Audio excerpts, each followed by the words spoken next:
আল্লাহ বলেন লাইলাতুল কদরি, এই কদরের রাত খৈরুন মিন আলফি শাহরিন, 1000 মাস অপেক্ষা শ্রেষ্ঠ। 1000 মাস অপেক্ষা 1000 মাসে কয় বছর?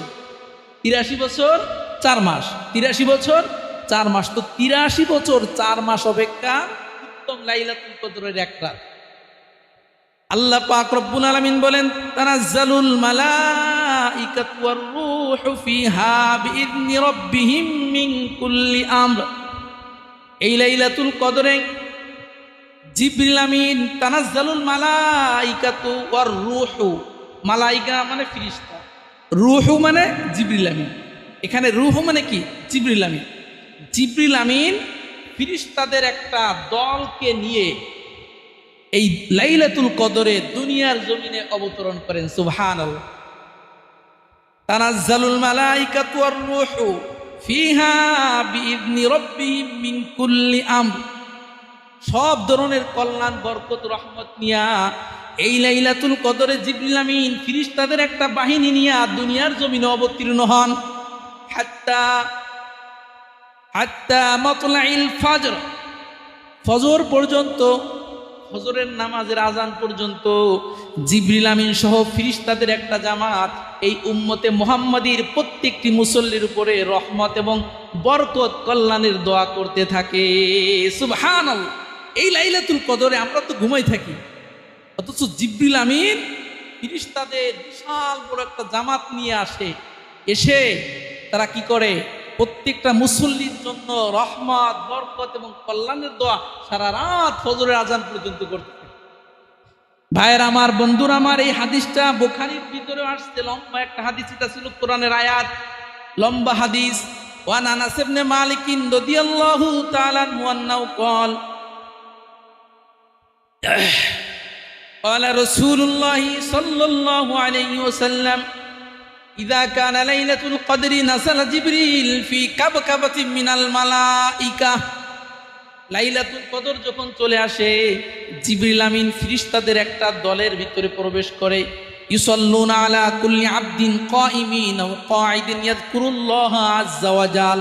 আল্লাহ পাক রব্বুল আলামিনের যেই সকল বান্দারা দাঁড়িয়ে, বসে অথবা শুয়ে যে কোনো অবস্থায় ইবাদত বন্দেগী যারা করে, তাদের জন্যই জিবরিল আমিন এবং ফেরেশতারা রহমতের দোয়া করতে থাকে। ঘুমায় থাকলে কি দোয়া পাওয়া যাবে? ফেরেশতাদের দোয়া ঘুমিয়ে থাকলে হবে? আল্লাহ তাআলা নবী বলেন ইয়াযকুরুল্লাহা আযজা ওয়া জাল, যারা বসে অথবা দাঁড়িয়ে যারা ইবাদত বন্দেগী করে, তাদের জন্য জিবরিল আমিন এবং ফেরেশতাদের একটা দল সারা রাত কি করতে থাকে? দোয়া করতে থাকে।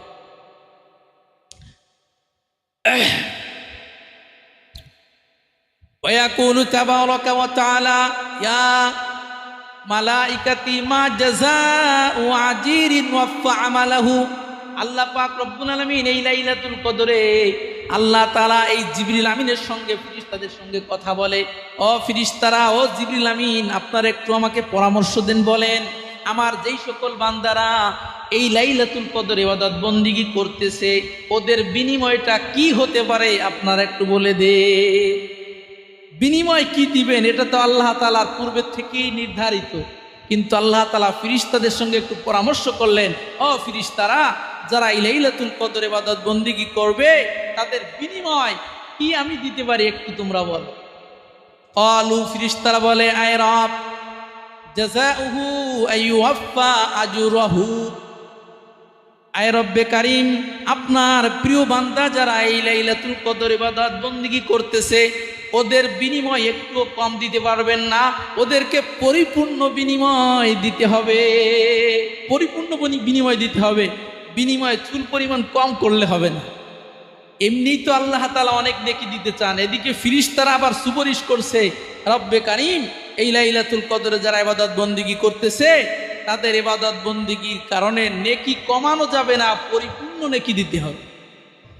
আল্লাহ পাক রব্বুল আলামিন ফেরেশতাদেরকে বলে, ও আমার ফেরেশতারা, ইবাদি ওয়া ইমাই কদাউ ফরিজতি সুম্মা ইয়াউজুনা ইলা দুআ ওয়া ইজ্জতি ওয়া জালালি ওয়া কারামি ওয়া উলুবি ওয়া ইরতিফাই মাকানি লা আগফিরান্না লাহুম।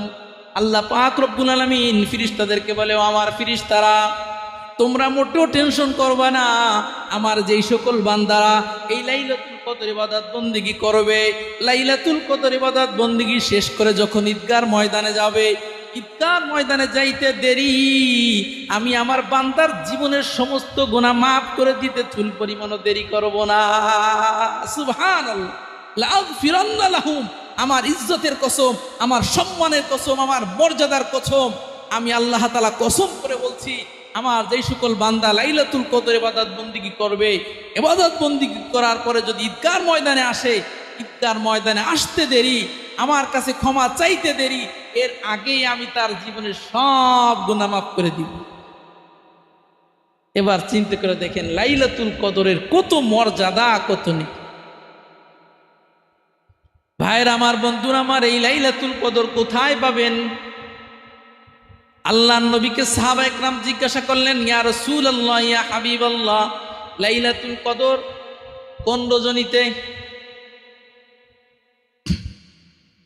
ওয়া নবী হুরায়রা রাদিয়াল্লাহু তাআলা আনহু আন্নাহু ক্বালা রাসূলুল্লাহ সাল্লাল্লাহু আলাইহি ওয়াসাল্লাম, আল্লাহর নবী বলেন, আবু হুরায়রা রাদিয়াল্লাহু তাআলা আনহু থেকে বুখারীর বর্ণনা, আল্লাহর নবী বলেন, তাহাররু লাইলাতুল কদরি ফিল বিত্রি মিনাল আশরিল আওয়াখিরি মিন রমাদান। আল্লাহর নবী বলেন, ও আমার উম্মতেরা, লাইলাতুল কদর যদি পাইতে চাও তাহলে রমজানের শেষ দশকের বেজর রজনীতে খোঁজো। রমজানের শেষ দশকের বেজর রজনীর ভিতরে কি আছে? লাইলাতুল কদর আছে। এখন বলতে পারেন যে হুজুর, আমাদেরকে তো একটু চিপায় ফেলাই দিছে, আল্লাহ তাআলা এক বিপদে ফেলিয়ে দিয়েছে। যদি লাইলাতুল কদরের সঠিক তারিখটা বলে দিতেন তাহলে ওই রাত্রে ইবাদত বন্দেগী করতাম, এটাই তো ভালো ছিল। প্রশ্ন হয় কি না? ভাইয়ের আমার, বন্ধুরা আমার, ফয়সালা সব আল্লাহ তাআলার পক্ষ থেকেই হয়। মুসনাদে বাজ্জারের বর্ণনা, ওয়ান উবাদা ইবনে সামিত রাদিয়াল্লাহু তাআলা আনহু আন্নাহু ক্বাল খরাজান নবী সাল্লাল্লাহু আলাইহি ওয়াসাল্লাম লিইখবিরানা বিলাইলাতিল কদর। আল্লাহর নবীর সাহাবী উবাদা ইবনে সামিত রাদিয়াল্লাহু তাআলা আনহু বলেন, আল্লাহর নবী বের হয়েছেন, লাইলাতুল কদরের সঠিক তারিখ আমাদেরকে বলবেন। লাইলাতুল কদরের সঠিক তারিখ বলার জন্য আল্লাহর নবী ঘর থেকে বের হয়েছেন। ফাতালাহা ফুলান ওয়া ফুলান মিনাল মুসলিমিন। এরপরে এই উবাদা ইবনে সামিত রাদিয়াল্লাহু তাআলা আনহু বলেন, আল্লাহর নবী দেখতেছেন রাস্তার ভিতরে দুইজন মুসলমানের সন্তান পরস্পরের ঝগড়া লেগে গেছে।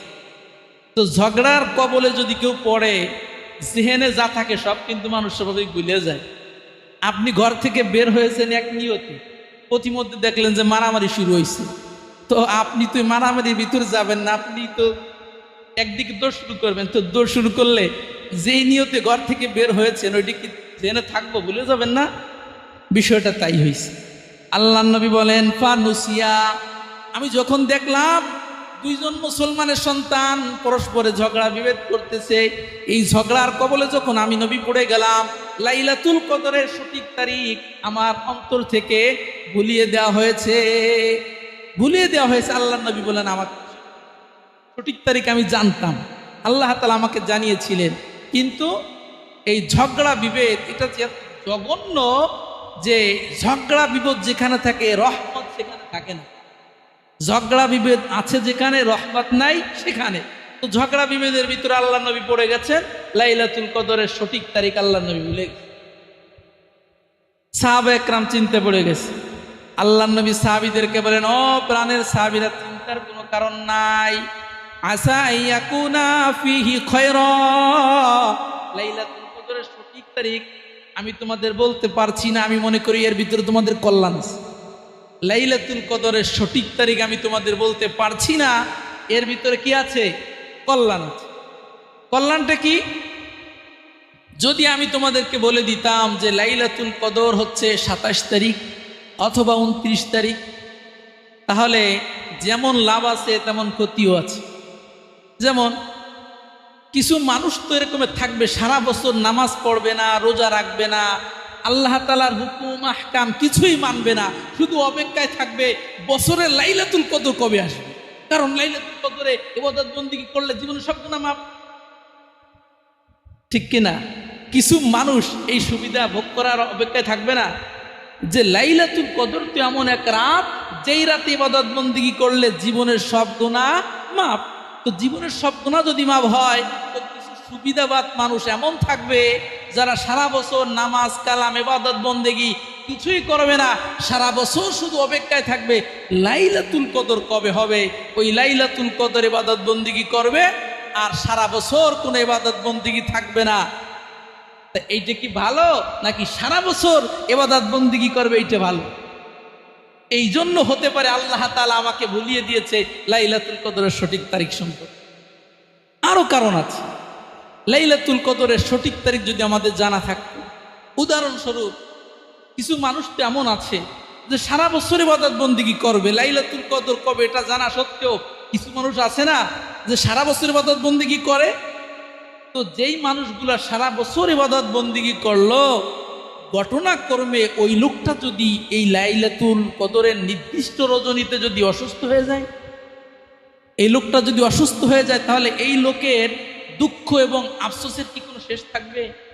লোকটা মনে অনেক কষ্ট পাবে না? হ্যাঁ, এই জীবনে কি করলাম, সারা বছর ইবাদত বন্দেগী করে কি করলামটা কি, সারা বছর ইবাদত বন্দেগী করলাম, অথচ লাইলাতুল কদরে আমি অসুস্থ হয়ে গেলাম, এখন ইবাদত বন্দেগী করতে পারলাম না। তো এই লোকটার মনে অনেক দুঃখ থাকবে কিনা? থাকবে না। এই জন্য আল্লাহ নবী বলেন লাইলাতুল কদরের সঠিক তারিখ জানানো নাই, বরং লাইলাতুল কদরের সঠিক তারিখকে গোপন রাখা হয়েছে, যাতে করে এরকমের পাক্কা ইমানদার যারা, তারা যেন মনে কষ্ট না পায়। 3 নাম্বার কারণ, লাইলাতুল কদরের সঠিক তারিখ জানা থাকলে ওই একই কথা প্রত্যেকটা মানুষ ওই এক রাত্রে ইবাদত বন্দেগী করতেন। লাইলাতুল কদরের সঠিক তারিখ জানা নাই, যার কারণে আল্লাহ নবী বলেছেন যে লাইলাতুল কদর রয়েছে রমজানুল মুবারকের শেষ দশকে। তো এই কথার কারণে দেখেন, লাইলাতুল কদর যারা খুঁজতে চায় তারা কিন্তু এক রাতের জন্য আরো 9 রাত ইবাদত বন্দেগীর সুযোগ পেয়ে যায়। সুবহানাল্লাহ। এক রাতের ইবাদত বন্দেগীর জন্য আরো 9 রাতের ইবাদত বন্দেগী হয়ে যাচ্ছে না? তো আল্লাহ তাআলা বান্দা থেকে কি চান? ইবাদত বন্দেগী তো চান।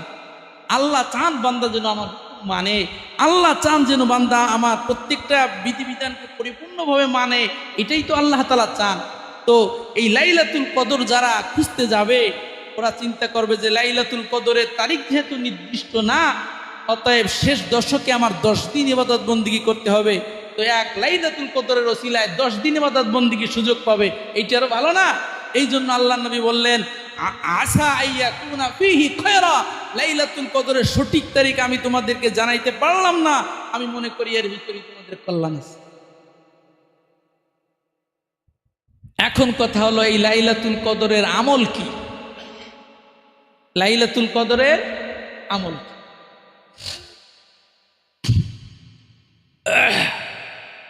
আল্লাহ নবী বলেন قال رسول الله صلى الله عليه وسلم من قام ليلة القدر إيمانا واحتسابا غفر له ما تقدم من ذنبه। আল্লাহ নবী হাদিসের ভিতরে বলেন যে লাইলাতুল কদরের ইবাদত বন্দেগী যারা করবে, যারা নামাজ পড়বে, রোজা রাখবে, ইবাদত বন্দেগী করবে লাইলাতুল কদরে, গুফির লাহু মা তাকদ্দামা মিন দামবিহি, ওর জীবনের পিছনের সব গুনাহ মাফ করে দেওয়া হবে। সুবহানাল্লাহ। আয়েশা সিদ্দিকা রাদিয়াল্লাহু তাআলা আনহা জিজ্ঞাসা করলেন, ইয়া রাসূলুল্লাহ, ইয়া হাবিবাল্লাহ, এই লাইলাতুল কদর যদি আমি পেয়ে যাই, আমি তো লাইলাতুল কদর পাওয়ার জন্য আরো 9 দিন ইবাদত বন্দেগী করব, 10 দিনই আমি ইবাদত বন্দেগী করব।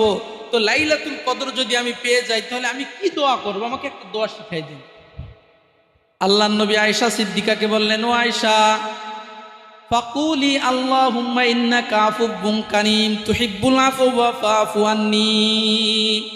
আল্লাহর নবী বললেন, আয়েশা রে, লাইলাতুল কদরের সঠিক তারিখ যদি তোমরা জানতে পারো, তাহলে লাইলাতুল কদরের সঠিক তারিখে একটা দোয়া পড়বা। দোয়াটা হলো আল্লাহুম্মা ইন্নাকা আফুবুন কারীম তুহিব্বুল আফওয়া ফাফু আন্নী। এই দোয়াটা বেশি বেশি করতে হবে। পারবো? এই দোয়াটা কি মুখস্থ আছে আমাদের? আল্লাহুম্মা ইন্নাকা আফুবুন কারীম তুহিব্বুল আফওয়া ফাফু আন্নী। খুবই সহজ। আমরা যারা একটু চেষ্টা করব, হুজুরের কাছ থেকে আমরা শিখে নিতে পারবো। একান্ত যদি মনে করেন যে হুজুর আরবি টারবিও মুখস্থ হয় না, যদি এরকমের হয় তো বাংলায় বললেও সমস্যা নাই।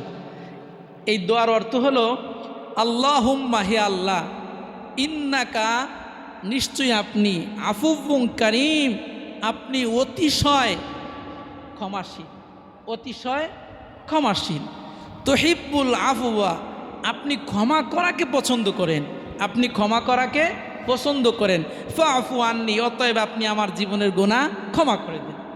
এটা বলতে পারবো না? আমরা যারা আরবিতে না পারি অন্ততপক্ষে বাংলায় বলবো, আল্লাহ আপনি তো বড় ক্ষমাশীল, আপনি ক্ষমাকে পছন্দ করেন, আপনি আমাকে ক্ষমা করে দিন। যদি আরবিতে বলতে পারি তাহলে আরবিতে বলবো, আর আরবিতে যদি বলতে না পারি তাহলে এভাবে কি করব, বাংলায় বললেও হবে।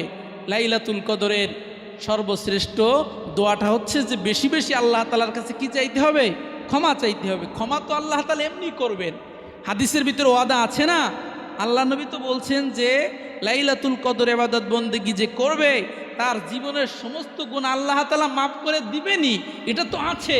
এর পরেও যদি আপনি ক্ষমা চান তাহলে আল্লাহ খুশি হন না? আপনি জানেন যে একজন লোকের কাছে একজন লোক আপনার কাছে কিছু পায়, অথবা একজন লোককে আপনি কি করছেন, কিছু কষ্ট দিয়েছেন, হালকা পাতলা কিছু কষ্ট দিয়েছেন, তো আপনি জানেন যে সে আপনার ভাই হয় অথবা সে আপনার ঘনিষ্ঠজন, সে আপনাকে ক্ষমা এমনি করে দিবে, এটা আপনি জানেন। এর পরেও যদি আপনি তাকে যে বলেন, ভাই রে, বাবা রে, তোমাকে আমি কষ্ট দিয়েছি, তুমি আমাকে মাফ করে দাও, তাহলে একটু খুশি বেশি হবে না? এই জন্য আল্লাহ নবী বলছেন যে লাইলাতুল কদরে বেশি বেশি আল্লাহর কাছে ক্ষমা চাইতে হবে। ক্ষমা তো আল্লাহ তাআলা এমনিই করবেন, এরপরেও লাইলাতুল কদরে বেশি বেশি কি করতে হবে, ক্ষমা চাইতে হবে। আজকে 23-22, আজকে মানে রাত 23-এর রমজানের রাত, তো আজকে ধরেন 23, এরপরে 25, 27, 29, এখনও কিন্তু 4 দিন আছে, একদিন চলে গেছে, পিছনে একদিন চলে গেছে, এই একদিনেও লাইলাতুল কদর চলে যেতে পারে। আবার সামনে কিন্তু আরও কি আছে, 4 রাত আছে। তো এই 4 রাতে আমরা সংক্ষিপ্ত আমল অন্তত পক্ষে আমরা এই 4 রাতে তাহাজ্জুদ নামাজ কামাই দেব না, তাহাজ্জুদ নামাজ আমরা পড়ব।